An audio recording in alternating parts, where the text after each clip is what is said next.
Well, hi, everyone, and welcome to another episode of 100 Yards of Football. I'm Harper LeBel, and today I'm flying solo. For the first time ever, I'm going to be responsible for putting a show together, first to last, alpha to omega, soup to nuts. And I'll be doing this because Vincent Turner, our co-host and founder with 100 Yards of Football, Logan Landers, my son Brian LeBel, even Jeremiah Long, they're all incapacitated today in a way that they can't help. And that's just fine. I wanted to learn how to do this myself. Spoke with Dave Hoffman a couple of days ago. And Dave was a guest on our show. He was a linebacker on the University of Washington's national championship team back in 1991. And Dave is considering putting his own show together. And one of the things that a lot of folks go through, and it's not just athletes, it's not just political advisors, it's not just the guy that wants to do something out of his backyard or the screen porch. There's a fear factor. I don't know what I'm doing. I don't know how to do this. And a lot of folks aren't willing to try, and so they never reach out and they don't make the attempt. Today, I'm going to talk a little bit about some of that stuff that you would need to do in order to get your podcast started, or at least to have the gumption, the will, and the oomph that you would need in order to make that happen. But we are a sports show, so we are going to talk a little bit about sports today. And how about the NBA? How about the NHL playoffs? Every one of the series, and there's 4 of them right now, they're in the semifinals, both in basketball and in hockey, and they're all 3-1.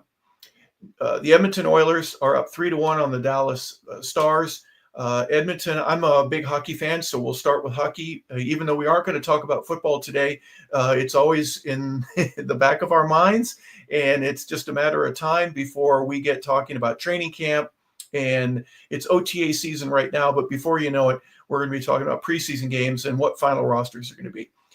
100 Yards of Football is going to have a different line of shows this year. We're going to have a fantasy show. We're going to talk about games after they occur, maybe a Sunday night show. In between that hour, maybe that 90-minute window when the last of the 4 o'clock to 4:20 games end and the beginning of the Sunday evening game, it usually kicks off around 8:20. So there'll be interesting ways. We're going to get plenty of football, but not today.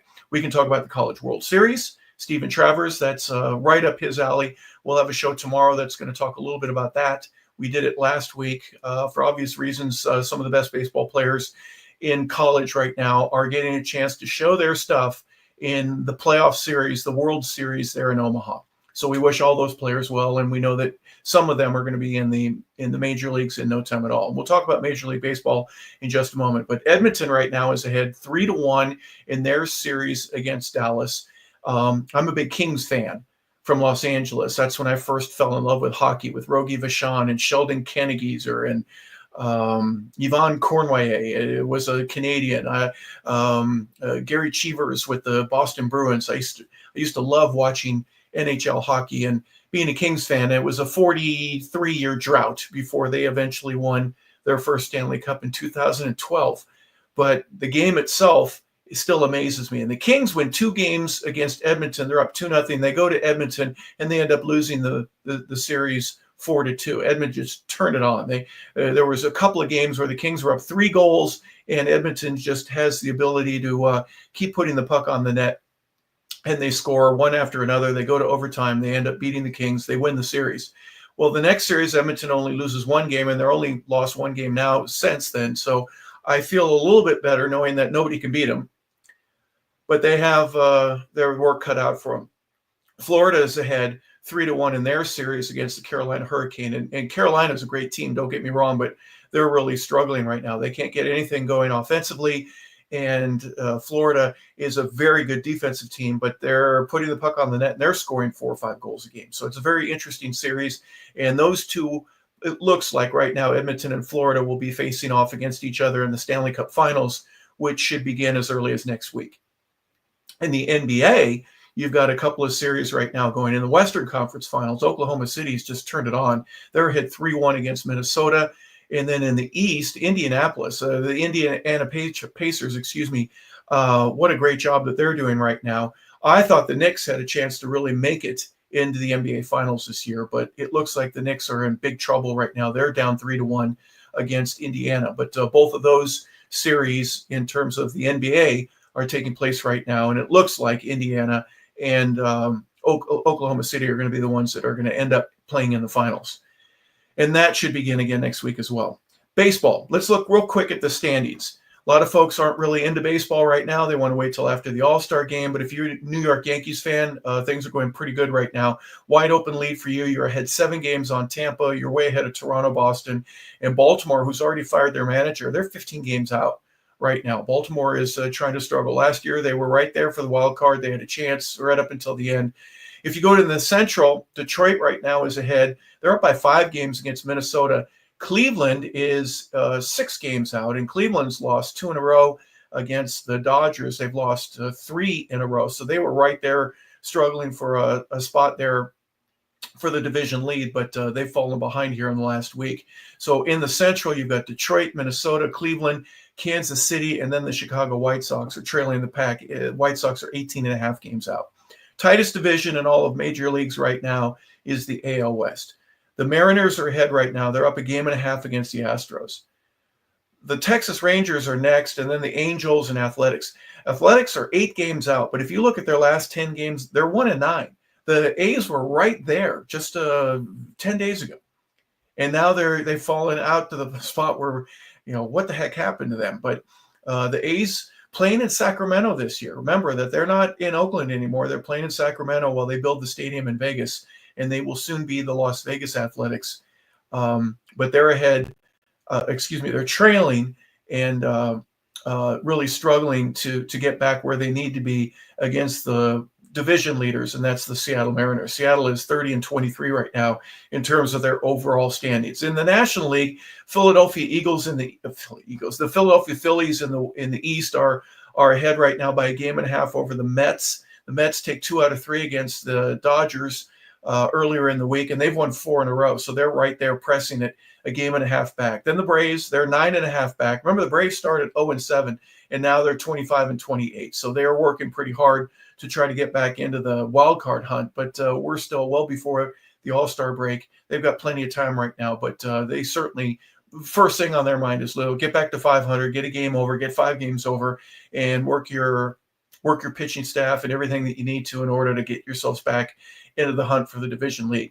Nationals are 11 games out, and then the Miami Marlins right now, and they're 4-6 in their last 10. The Marlins are trailing by 13.5 against what the Phillies are doing in the East. Central, the Cubs, got to be happy if you're a Cubs fan right now. Cardinals, Brewers, Reds, and Pirates in that order are 3, 6.5, 6.5, and 14.5 games behind. The Cubs, 34-21 right now. They've got some pretty good pitching, but they're hitting the ball well. Their run differential right now at 94. So they're winning a lot of games by 3, 4, 5 runs. They're only losing by 1 when it does occur. But 34-21 is a great place for the Cubs right now. Got to be happy if you're in Chicago. Dodgers are leading the West. They've got a 2-game lead over the Padres, and the Padres really fell apart. They were 2-8 in their previous 10 games, but they've won 3 in a row right now. They're kind of getting it back together. The Giants, who are right there and we're a game out now, they're 3 out. The Diamondbacks, who are 27-28 overall, they are 7 games back. And say a prayer for Colorado. I went to school in Colorado in Fort Collins, but Denver had the Zephyrs back then. And in '95, when they bring in the Rockies, what a difference that was for that state. But they're 9-46, and they have the worst 50-game opening in Major League history. So they have a threat right now to be the worst team in Major League history. So I hope that doesn't occur. I think the Rockies have a great organization in terms of the way that they run it, the way they take care of the people. They need to get more folks to come a little more consistently, but it's a smaller market. They've always had to struggle with that.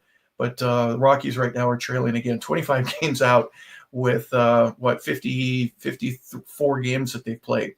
As you might know, I'm a Dodger fan, and the Dodgers are 34-21 right now, and they're holding court while they can try and put their pitching staff back together and get some of the Cy Young Award winners and the big contract guys back out onto the field.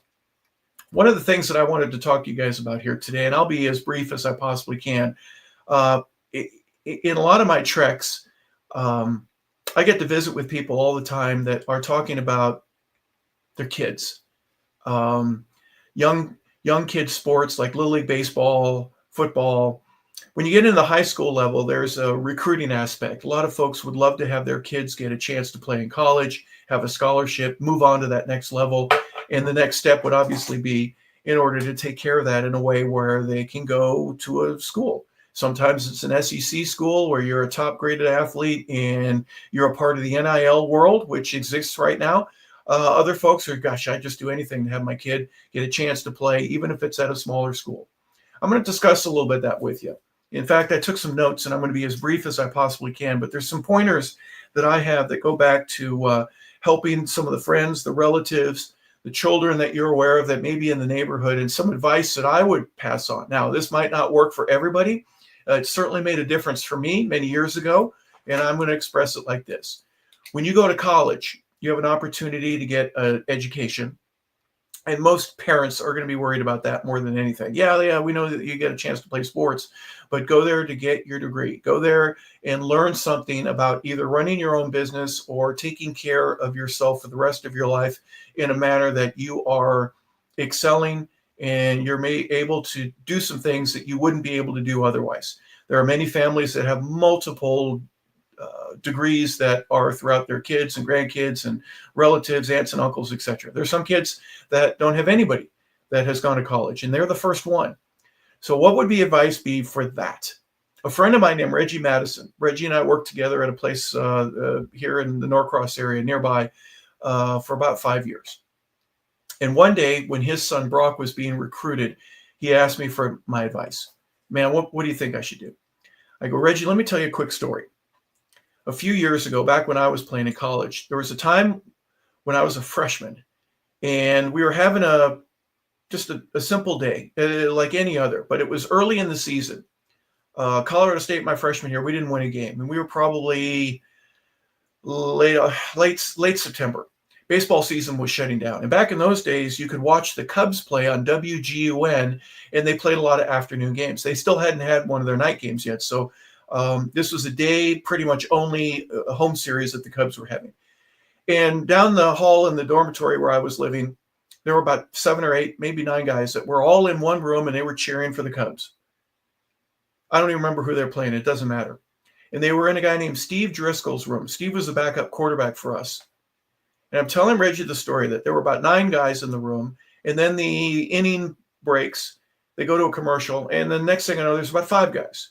And then there's another inning that goes by and another half inning. Next thing you know, it's just Steve and myself. And Steve was a quarterback with us that wasn't getting a chance to play. He was a senior, and we had a sophomore that ended up being drafted a couple years later, but he was getting all the playing time. And Steve's brother, Mark, was a very good quarterback at Colorado State. He was an award winner, he all whacked back in the day when Gifford Nielsen and Mark Wilson were at BYU, and I think Danny White was at Arizona State. So there were some good quarterbacks in the conference. Long story short, I didn't know how to do this. So I said, Steve, do you mind if I ask you a question? And it's just him and it's just me. Sure, man, go ahead. What's up? Do you feel like the coaches are taking advantage of you by not playing you right now in your situation and the way that it is going? And Steve didn't even hesitate. He goes, no. I'm taking advantage of them. And I go, I don't understand. How are you doing that? He goes, when I came to this school, thank goodness my brother gave me a couple of lessons. And he told me, he goes, take the classes that you want to take. Take them at the time that you want to take them. Take the labs. Take the alternative courses that you would want to do. Work on your major, work on a minor. Do everything that you can to take advantage of the school rather than having it take advantage of you. So no, I don't think I'm being taken advantage, Harper. I'm not playing and I'm not happy about that. I want to play and I'm a competitor and I want to be a part of the lineup. But I'm getting all the classes that I want to take. I'm going to have my degree and I'm going to have another semester paid for in advance for this following spring that I can work on my master's. I'm going to marry the girl of my dreams and I'm going to start my own business, but I'm taking advantage of this school rather than the other way around. And when I remembered that, that really sunk in deep because at that time, I wasn't even thinking about doing stuff like that. I was doing whatever the school told me to do. Hey, the only class that you can take is at 8 o'clock on Monday, Wednesday, and Friday. You have no choice. Well, I do have a choice. I can not take the class that semester. I can do it at another time. I can take some other classes. I can take advantage of what's best for me rather than the other way around. And that was my advice to my friend Reggie. And he goes, man, I should tell my kid that. And he did. Why wouldn't you? There was one gentleman that said something to me many years ago. It wasn't as long as when I was back in college. I was 18 years old. But I'm an adult. I'm probably in my 40s at that time. I'm 61 now. And this gentleman says to me, he goes, when you go to college, you should have the attitude of, I'm going to learn everything that I can to run my own business. And when I leave here, I'll have everything that I need so that I can do so successfully. I'll know everything about all the charts that I need to take care of, all the budgeting, all of the ordering materials, all of the taxations, all the things that are a part of running a business. I want to be able to do that. That was his motto when he went into college. And I kind of raised my hand. I said, well, what if you don't want to run your own business? And he says, well, why would you want to go to school then? You should go work for a company that you want to work for. In the 4 years that you go to college, if you spent that same amount of time working for the employer that you want to work for, whatever your business is, it doesn't matter. You'd have 4 years of experience on anybody that when you finally get your degree and you want to look for a job, you'd have 4 years on any of those possible candidates for a position that at the same company. Plus, you've been paid the whole time. You don't have all that student debt. You don't have all the other issues that go along with that. And if you decide after 4 years that that may not be the right company for you, at least you've got 4 years of experience, you've been paid, and then you can move on and say, yes, I worked with this other company for 4 years instead of just having a college degree. And I didn't have an answer for that. I'll be candid with you folks. That was a very interesting debate. I was trying to think, well, it may not apply for everybody. Well, maybe it does. It might apply for you. The long and short of my story here today is I just want to talk a little bit about what you can do to prepare yourself for the kid that you know in the neighborhood or the relative that you have or your own son or daughter when they go to college or they have a chance to go to college and get an education or to have it paid for. And then they get the trade out, and it is a trade out. They got to go to work, right? They got to play softball. They got to play tennis. They got to play golf. They got to play football, whatever the sport is that they're a part of. Now, with Title IX, there are a lot of things that are different, and the girl and boy strategy for some campuses is completely different than at others. Some have golf teams because they have a male and a female team. Others do not. You have to have an equal amount of athletes on both sides, and football kind of ruins that for a lot of schools because there's so many scholarships that need to be awarded for a competitive football team, and you may not have the same amount of women's volleyball or beach volleyball or basketball or softball that add up to the same number. So there's some issues that you have to be concerned about at that school that your child is being recruited to. Here's another thing I would want to mention. Even if it's the smallest school you've ever heard of, say that you were willing to walk on there. And when you tell other coaches or recruiters that are out there, well, I'm interested in little school right there. If you say nobody's interested in me, then why would I want to be interested in you? So talk to some schools, and as a parent or even as a student athlete, call schools around. If they're local, it could be a junior college, it could be a community college, it could be a college or a four-year university, whatever it is. Let them know that you're interested in going there. Visit with the coach, talk to them and say, well, we might be interested, and okay, and use that as a way for you to have leverage so that when the other schools come by and they want to visit with you, then they will. Now, there are some high school coaches that are absolutely fantastic. Love the fact that they are doing everything that they can to help their athletes get to the next level. Love it. It's great. Take advantage of that. Not in a bad way. I'm saying take advantage of it. Use a coach's ability to get a hold of some recruiter, because these college coaches are going to call, hey, coach, who do you have? I don't have a whole lot of guys. What do you have for next year? I've got this one kid. You may want to visit with him. Make sure you're on that list that he would want to talk about. If he doesn't have anybody at his school, is in the college coach, well, do you know anybody else in your league or in your region that we should talk about? And he might tell somebody. But if you're not visiting with the coach, if you're not there communicating with him, then he may not communicate you to somebody else. So try to take advantage of that situation as well. I want to take a moment to go over something that really had an impact on me. A few years ago, I saw a video, and you could look it up. It was a YouTube short but I ended up going to find a YouTube that Kobe Bryant did. This is before he died, obviously, but after he was done playing. And real quick, if I take the background of this interview, there's two chairs and they're kind of half pointing at each other. There's a camera and a mic and they're looking at him. And in the background is what looks like a railing, the divider between below it is, drywall, and above it are windows. And what appears to be is a second story of a basketball gym. And so if you got near the window, you could look down and you could see the court or the courts, depending on how big this is. I couldn't tell from the interview. But the two chairs are kind of pointing at each other a little bit. And Kobe's on one side, the interviewer on the other. And the interviewer says to Kobe, he goes, it would be great if you could share some of the secrets that you had to develop, how you became so great. How'd you do that, Kobe? And Kobe kind of points behind him as if we're supposed to know this. He goes, I'll give you an example. My daughter is practicing right behind us on the other side of the wall here, down below in the gym.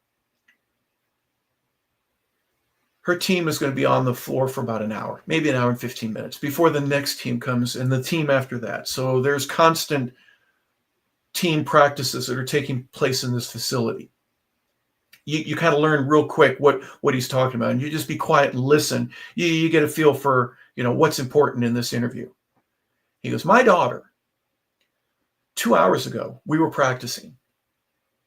And we were in a gym not far from here, but we were working on her defensive slide. We were working on how she pivots and working on conditioning a little bit.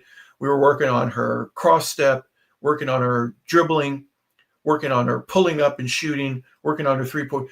We did that for an hour. Then we got a bite to eat. We rested for a little while. Now we're at practice here now. And then we're going to eat again and then go home. And then I'm going to take her back to the gym. And in about an hour later on this evening, we're going to practice again. We're going to do some more conditioning. We're working on free throws for obvious reasons and some other things throughout the course of the day that she needed to work on. So at the end of the day, my daughter has practiced for maybe 3.5 hours today. Now, there are a lot of other girls that are here, and they're practicing right now. They're right behind us, and they're practicing. They'll be here for an hour, just like the rest of the team is. But at the end of the day, my daughter's had 3 hours, and the other girl has had 1. At the end of the week, at the end of the month, at the end of the year, how many more practices and how much more practice time does my daughter have than some of the others? You got to do the math. And the math is amazing, folks, when you think about it. You're committing to something, and it doesn't have to always be sports. It could be anything. But Kobe's daughter was giving 2, 3, 4 hours in some cases a day, where other kids were only giving maybe 1 every couple of days. Who's going to get better over a period of time? Kobe was relating that to his own personal story. And there are all kinds of different individuals that will back up the fact that Kobe was one of the hardest working individuals at that time in NBA and maybe in NBA history. Now, you can argue that Kobe may not be the number 1 player on your list. He may not be on the podium for the gold, silver, or the bronze. You may give that to some of the other guys that are out there. It's fine, but there's no argument at all. The numbers speak for themselves. That Kobe Bryant is one of the top 10, maybe one of the top 5, and in some cases, maybe one of the top 3 NBA players in history. Even if you don't agree with that assessment, you have to say, God, he 5 championships. He was pretty dang good. He was a part of that. Well, it was because of Shaq, and it was because of some others, and Pau Gasol. And I agree. There's nobody that wins an award all by themselves unless he's a golfer, Tiger Woods, for example, or Jack Nicklaus. But in a team sport, yeah, you got to have others around you. I agree. But there's somebody that has to be the lead. And Kobe certainly was for a while. And so my point is, in saying this, is if you do the math and you start making commitments to whatever it is, and this is not just for the kids that are out there. It's not for just the college, high school, or little league kids that are out there. This is for you and me. Spend some time and devote it into something that's important to you and watch the difference. They said many years ago that if you spent 1 hour a day reading Shakespeare, that at the end of a single year, you would be one of the masters of Shakespearean theory.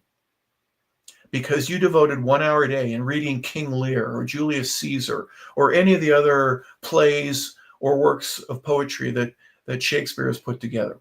Well, what if you apply that to some of the other parts of maybe your life? You want to apply it to the arts or to science or to law or to any other gambit. If you want to do it in sports, can you imagine if you spent an extra hour a day or two working on your chipping and your putting? What if you're a volleyball player and you want to work on your serve or your bump or your jumping, and you devoted it to that? Brandon Whitesides is my fishing partner. We have a show called Hooked on Lanier. And Brandon spends as much time on the lake as he possibly can. When he catches a 28-pounder and he knows where that fish is going to be before it's even there, because he can see where the water, the temperature, the way that the exterior of the lake is, he knows what's underneath it. He's got all kinds of different ways to find out. I'm not surprised when he catches a 28-pounder. He's a striper guy, loves stripers. And he helped a guy catch the biggest freshwater fish of his life just a couple of months ago. So there's different ways of looking at it. And one of the ways that I try to look at it is what is going to make you better? Behind me here, I've got a guitar. And about 10 years ago, I started playing because my daughter Michaela, went to a recital, and they're called scales, and they graduate from scale 1 to scale 7. So 7 scales, there's 7 different notes that you can play. There's minors and majors. I get it. But I'm just saying that when we were done, scale number 3, we want to congratulate Billy, Susan, and Michaela. Well, she'd already been with 1, 2. And scale number 6 is Tommy, and there's Fred, and there's Mary, and then Michaela. And she graduated all 7 of her scales in the same night. And when we got home, I congratulated her. I said, wow, that's awesome. And I noticed she had a bunch of guitars. They were beginner guitars, right? There was one real nice one. It was a Dean guitar, blue, cutaway, gorgeous. And she wouldn't let me touch that one. But I said, would you mind if your old man kind of played? And I did this with my hand. Would you kind of mind, maybe sort of, if I took one of those old guitars? And I didn't know what I was doing. But here 10 years later, I play all the time. I love it. When my son goes to practice, I bring a guitar with me, and I play in the car for 45 minutes, an hour and a half, whatever it is. I'll make a few phone calls. I'll do whatever. But I spend time devoted to music. It's just my passion. And you could have a passion as well. What is yours? Real quick before I move on. The Shakespearean thing, I said, but imagine if you devoted an hour of your day to languages and learn how to speak Spanish and French and learn how to speak Mandarin or Japanese or German or Portuguese. It doesn't matter. Anything, right? You have the time, if you set it aside, to put it together and do it the right way, do the math. What if you wanted to work on your finances a little bit? Gosh, I wish I had another way of just earning additional income. Well, let's go read some books about what Warren Buffett did. Okay, now I don't have $700,000 right now to buy a single 1 share of Berkshire Hathaway, but 45 years ago, when he first started, are you kidding me? He didn't know what he knows now. Simple, year after year, day after day, hour after hour, principles that would help you or someone you know to be able to take $1 today and turn it into $1.10 tomorrow and $1.35 in a couple of weeks and $2 at the end of the year. That's not easy to do. If it's computer sciences, if it's programming, if it's politics, if it's art, science, law, whatever it is, take some time and devote it. That's my message here for today. When you listen to what I'm saying and what Vincent, we're going to talk about football. We're going to talk about all kinds of different things. But there's a passion that I've had to where there are people that go, hey, would you like to be a part of our broadcast? I'm going to do high school games. I do college games. I've done pro games. I've been a part of that. I love it. And I'd like to keep doing it. But do I devote as much time as I should? Probably not. But do I want to work on getting better? Do I value the time that I have and work on it? There's plenty of homework that I do throughout the course of the day, the week and month, the year that allows for me, myself, and I to get better at that, to improve, to be able to do something like this with confidence. Now, Vincent isn't here with us today, and we know that there's some things going on that he needed to spend some time with Ronnie Keebler, his partner, his business partner, and the guy that has really helped put 100 yards of football. Keep Ronnie in your prayers. But and Logan has a dental appointment. My son Brian is at work, so this is my very first time. I'm going to actually click the button here in just a second. I'm done for now. I just want to say thank you for tuning in. I appreciate you just giving me a moment just to share a few things that are on my heart that I would like to express. For obvious reasons, it may not work for everybody, but there are some folks that are going, you know what? That makes sense. And I know I should be spending a little bit more time on this rather than that. And that might propel me and put me in a different spot from where I am right now. That's my encouragement to you. I hope you're able to do that. I've seen great successes in it. I've seen times when I failed miserably, and then I kick back and I go, oh my gosh, I could have had a VA moment because I know I could have done more. I should have, would have, could have, and didn't. So I have only myself to blame. And so I'm gonna work on it. I'm going to improve. I'm going to get better. I'm going to learn how to fix things around the house. Why? Because I'm going to fix things around the house and not have to pay a guy hundreds or thousands of dollars in order to fix some things that I can do for free. So whatever your message be, I'd love to hear it as well. And we can get together. We'll talk about that. Leave a message here on your Facebook page. Let me know what you think. And I know some folks are going to be, you're an idiot. You don't know what you're talking about. Okay, I'll take that. I don't want to throw the baby out with the bathwater. But what I wanted to do was talk to you a little bit about today's standings and where we are in terms of pro sports. And again, nothing going on with football. But I also wanted to talk about the dad, the mom, the recruiting aspect and what's going on there, and then how you might be able to make things a little bit better for yourself and for your life, for your family, and a couple of ways that have worked for me. So I appreciate it. Thank you for giving me a few moments of your time. So for Vincent Turner, who's not here with us today, but he is the face of 100 Yards of Football, I'd like to say thank you for being a part of today's show. I appreciate it. I hope everybody has a fantastic rest of your day.